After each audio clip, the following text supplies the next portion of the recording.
तिसरी जी महत्वाची ह्या गोष्टीतलं आहे ते काय आहे? काय होतं? आरसा ना, जादुई आरसा. तर आज देवाच्या राज्यामध्ये आपल्यासाठी तो जादूचा आरसा काय आहे? देवाचं वचन. देवाचं वचन जे आहे ते आपल्यासाठी काय आहे?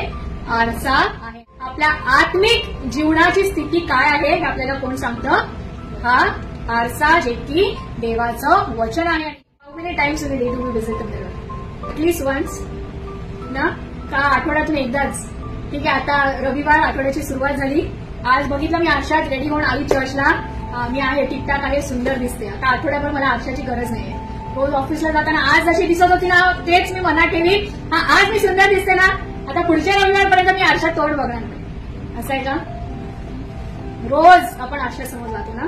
जसं मी म्हटलं, कळत नकळत गरज नसताना देखील आपण त्या आरशासमोर जातो का? तर आपल्याला सुंदर दिसायचं आहे. How many times do we visit this mirror? आठवड्यातून एकदा, महिन्यातून एकदा, दिवसातून एकदा. आरशामध्ये पाहिल्यानंतर जर आरसा आपल्याला सांगतोय की केस विस्कटलेत, बरोबर नाहीये, किंवा लिपस्टिक थोडी ओठाच्या बाहेर गेली, तर लायनर असं थोडंसं वाकडं तिकडे लागलंय, शर्ट व्यवस्थित नाहीये, ठीक आहे, नाहीये तर नाही, आपण असंच निघून जातो का? काय करतो? व्यवस्थित करतो ना. त्याच्यासाठीच आपण आरशात बघतो ना, कारण आरशाचा उपयोग असतोय ना की आपल्याला सांगायला की आपल्याला काय नीट करायचं आहे. मग ज्यावेळेस तो आरसा सांगतो की एखादी गोष्ट ही व्यवस्थित नाही आहे, आपण काय करतो? ती ठीक करतो.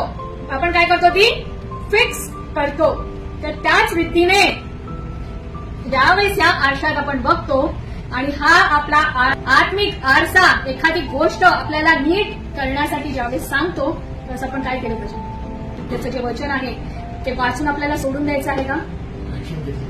त्याप्रमाणे आपण काय केलं पाहिजे? कृती केली पाहिजे. आपण ते फिक्स केलं पाहिजे ना. ज्या प्रकारे आरशात पाहिल्यावर जो आरसा आपल्याला जे नीट करायला सांगतो, नीट करतो का? कारण आपल्याला सुंदर दिसायचं आहे ना. त्या आत्मिक आरशामध्ये आपल्याला पाहण्याची गरज आहे. आणि केवळ पाहण्याचीच गरज नाही, परंतु हा आरसा एखादी गोष्ट आपल्याला फिक्स करण्यासाठी, नीट करण्यासाठी, व्यवस्थित करण्यासाठी सांगतो, त्यावेळेस आपण ते दुर्लक्ष न करता काय केलं पाहिजे? ते फिक्स केलं पाहिजे, त्याला सरळ केलं पाहिजे, त्याला नीट केलं पाहिजे. आणि आजचा आपला विषय काय आहे? Mirror and the doer. त्या आरशात आपण फक्त पाहणारे नसावे, परंतु ज्यावेळेस तो आरसा आपल्याला एखादी गोष्ट नीट करण्यास सांगतो, तो we should be the doer. आचरणात आणणारे आपण असले पाहिजे ना. आपण वाचू याकोबाचे पत्र 1, काय करणारे असा? आचरण करणारे असा ना. बी द डुअर. तर असं तुम्हाला सांगतोय की अरे तुला केस नीट करायचे, तुला कपडे नीट करायचे, पण तुम्ही करतच नाहीये, मग त्या आरशाची तुम्हाला गरजच नाहीये. तुम्ही काय करताय? स्वतःची फसवणूक करताय. जर हा आरसा आपल्याला आज काही करायला सांगत आहे, तर ते केवळ वाचणारे किंवा ऐकणारे आपण नसले पाहिजे, तर काय पाहिजे? ते आचरणात आणणारे आपण असले पाहिजे. आणि तसं जर आपण नाही करत, तर आपण काय करतो? आपण स्वतःची फसवणूक करतो. या प्रकारे ती राणी त्या मॅजिकल मिररला विचारते, mirror mirror who is the fairest of the all? ह्या राज्यामध्ये सर्वात सुंदर कोण आहे? तर आज आपल्याला या आत्मिक आरशाला विचारण्याची गरज आहे की माझ्यामध्ये काही डाग आहे का? माझ्यामध्ये काही सुरकुती आहे का ना? मला काही माझ्या जीवनातील, माझ्या आत्मिक जीवनातील गोष्टी काही सरळ नीट करण्याची गरज आहे का? कारण जसं 25वं शेवटचं वचन बहिणी वाचलं, परंतु जो स्वातंत्र्याच्या परिपूर्ण नियमाचे निरीक्षण करून ते तसेच करत राहतो, तो ऐकून विसरणारा न होता कृती करणारा होतो व त्याला आपल्या कार्यात धन्यता मिळते. आपल्या शेजाऱ्याला सांगा की कृती करणारे व्हा. बी the doer. B the doer ना.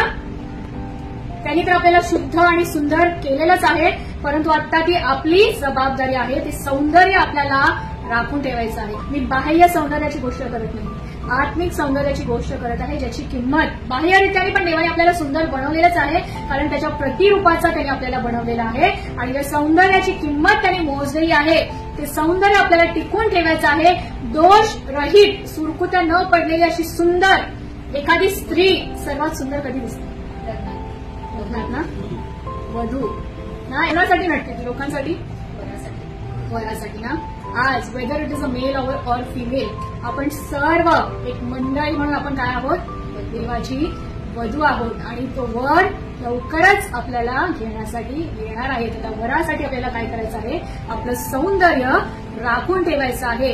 इफिस्करास पत्र 5:26 आणि 27. तर आज आपल्यावरती काही डाग आहे का, सुरकुती आहे का, आपल्या ठाई काही पाप आहे का, काही दोष आहे का, हे कळण्यासाठी आणि ते नीट करण्यासाठी आपल्याला कशाची गरज आहे, तर या आत्मिक आरशामध्ये स्वतःला पाहण्याची गरज आहे. त्या सौंदर्याची किंमत देवाच्या पुत्राने येशू ख्रिस्ताने ना मोजलेली आहे.